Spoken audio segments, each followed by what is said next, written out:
Go ahead and take questions at this time.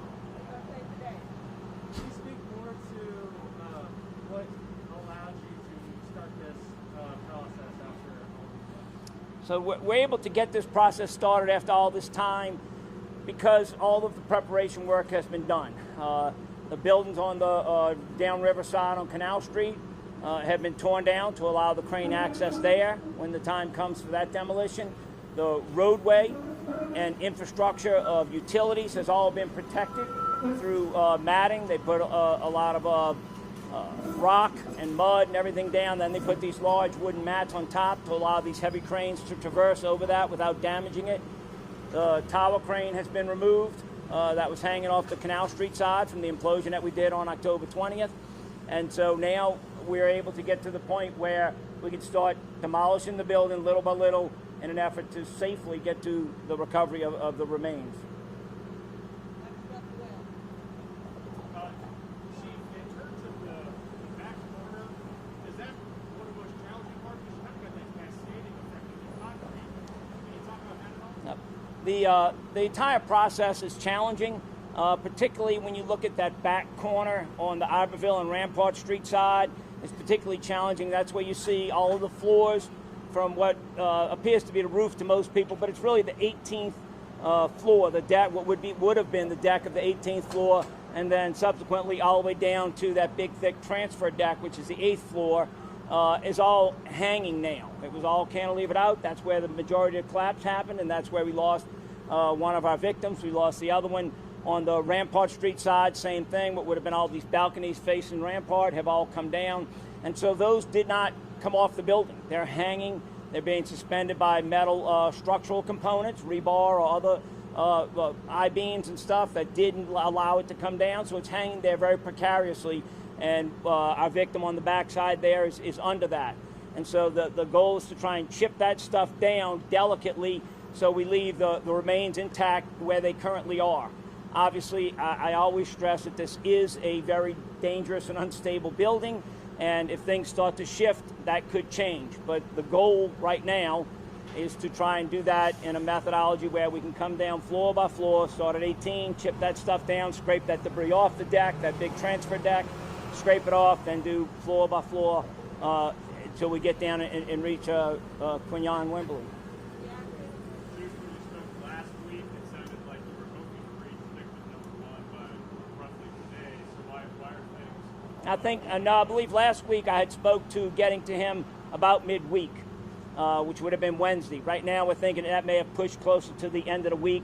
There was some rigging of the crane and everything that took a little bit longer than we thought, and there was a decision made.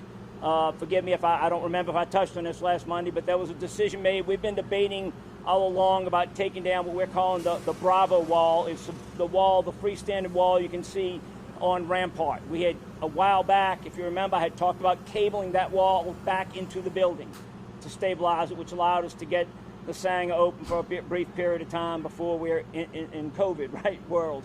The decision was made by the crane operators that they wanted to take that wall down, and the reason is that if they had to maneuver the crane, if something were to start to collapse and they had to quickly maneuver the crane, that could pose a risk to not being able to swing the crane out of the way quickly. And the last thing we want is one of those cranes to topple over.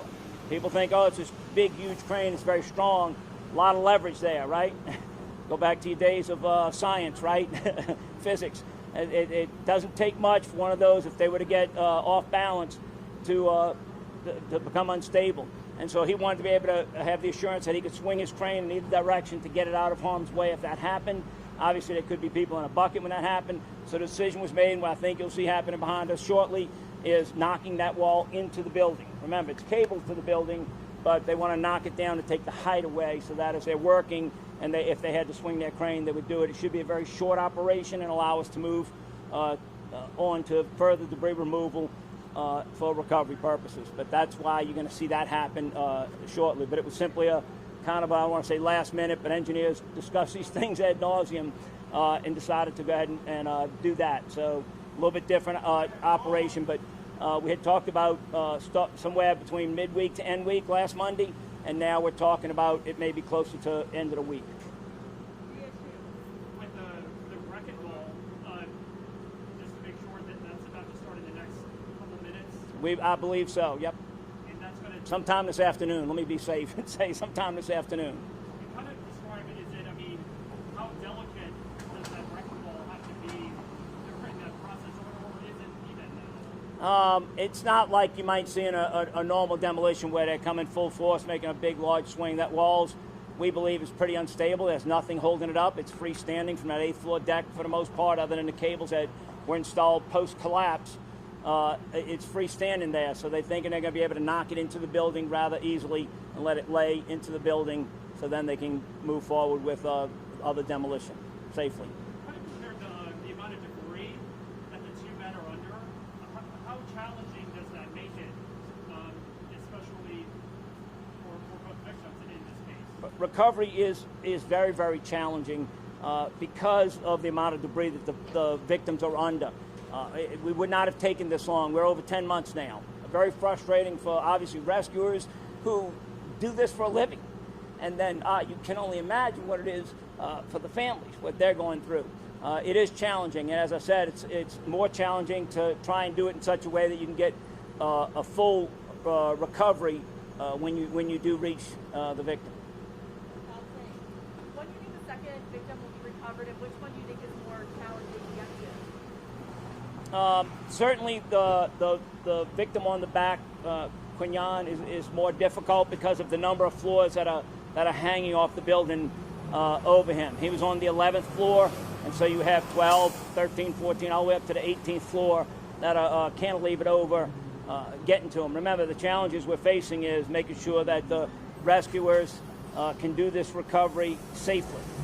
It's always about safety in one of these situations.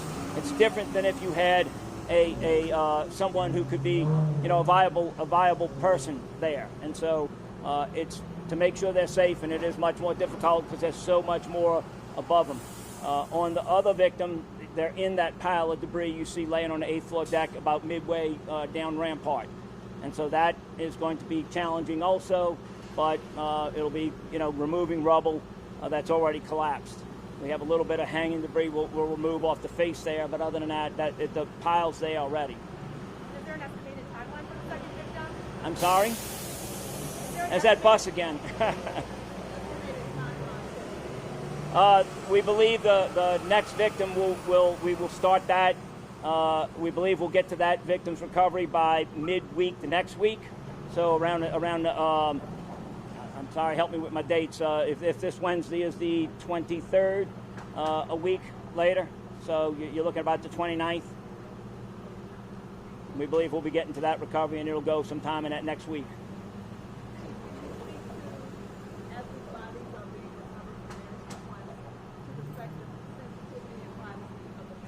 Yeah, I do want to make a comment for all the media. Obviously, there's a huge amount of interest in this in our community, but no one is more interested than the families. And I'd ask that everyone please, respect the dignity of the victims and the families. It is a very, very sensitive situation, and it is, we talk about, I've been asked many a times about doing this respectfully, and how do you do it respectfully, and I'd say that's the best way that we as a community, and I don't want to tell y'all how to do y'all jobs, but I would say as people who have to cover this as part of their job, a very delicate situation, that the most respectful way would be to give that family that dignity in how you cover this. Can you speak to how exactly the retrieval process goes? Mechanics of that? So once we've made it safe, all the debris is removed, and the remains can be easily accessed. We'll have a couple of buckets up there with the rescuers in it. The coroner's office will be hand in hand with us, and we have some forensic anthropologists available to us that'll work with us, and we will take and get the remains and put them into a container and immediately turn them over to the coroner, who's going to be on site with us here, and then they'll go to the coroner's office for a positive identification, and then they'll be turned over to the families. Have you heard from the families at all? I mean, where are they saying? Well, as I do talk about every week, for everyone's assurance, we talk to the families every single week. The mayor and I talk to the families every single week and keep them up to date. I am now talking to the family of the first victim that we plan on recovering every single day starting last Thursday. What have they been saying to you as y'all are moving towards recovery? Well, obviously it's difficult, and that's why I talked about, please respect their privacy and dignity. And it's hard. It's hard to lose someone, and then particularly hard to wait 10 months, where we are now, before you can get that final closure. And so we do talk to them. They express their concern and want to make sure that everyone is safe. And they're very grateful that the mayor stays in touch with them. That now we're talking to them every single day.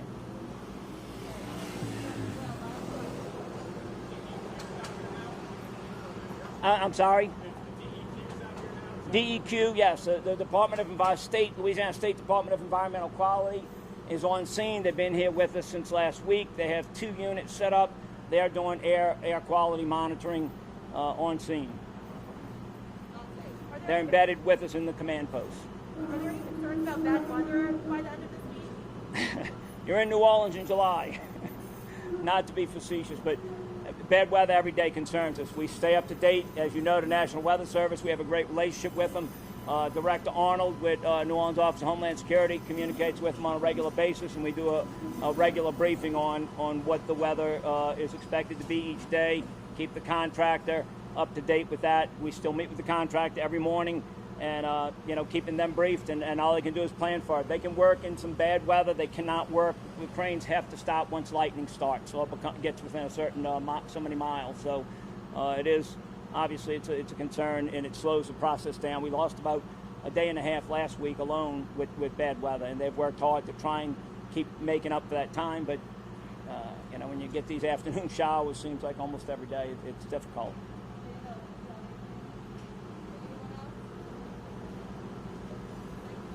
Thank you, everyone. Appreciate it.